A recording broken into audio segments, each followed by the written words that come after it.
It started with a single note, a shaky, off-key version of At Last, sung into a hairbrush in the bathroom mirror. That's when the idea hit me. For my husband Callan's 40th birthday, I was going to sing to him. Not just sing, perform.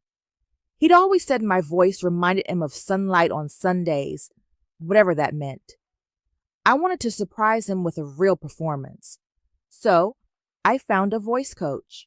Her name was Esme, a retired jazz singer who lived 30 minutes away. Lessons were 3 nights a week.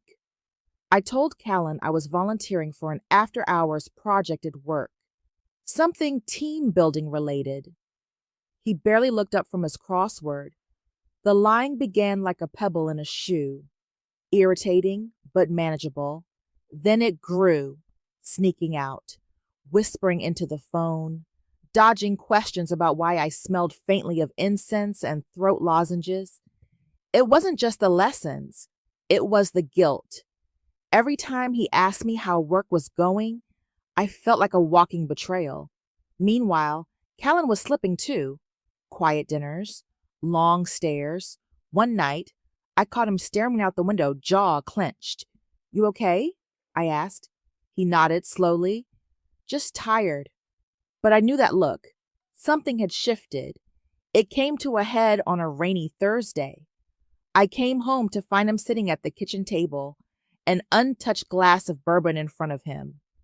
His phone sat face down beside it, and for a moment, I felt like I'd stepped into a crime scene. "Sit," he said. I did. "I need to ask you something," he said, voice low, "and I need you to answer honestly." My heart thundered in my chest. I thought maybe he'd found out. Maybe Esme had posted something, or someone at the studio had mentioned me. "Are you seeing someone?" The silence between us was deafening. "What?" I blinked. "You've been leaving late, coming home weird hours, whispering on the phone. You've been different, distant. His voice cracked. "If you are, just tell me. I can take it. I just can't take being lied to." My mouth opened, but nothing came out. He looked wrecked, bags under his eyes, hand trembling as he reached for his drink. I wanted to laugh, not because it was funny, but because the truth was absurd. The irony so cruel it bordered on tragic. "I'm not cheating on you, Callan," I said, reaching for his hand. "I'm learning how to sing." He stared at me like I'd told him I was joining a monastery. "Sing?" "For your birthday," I said. "I wanted to surprise you. I wanted to do something bold and beautiful and terrifying. I've been working with a coach. I didn't want to ruin the surprise." His face went blank, then red, then confused. "You lied to me for 6 weeks." "I know. About learning how to sing?" "Yes." He stood up and started pacing. Then he stopped. "I thought I was losing you," he said. So quietly it almost broke me. "I thought every night you left, you were falling in love with someone who wasn't me."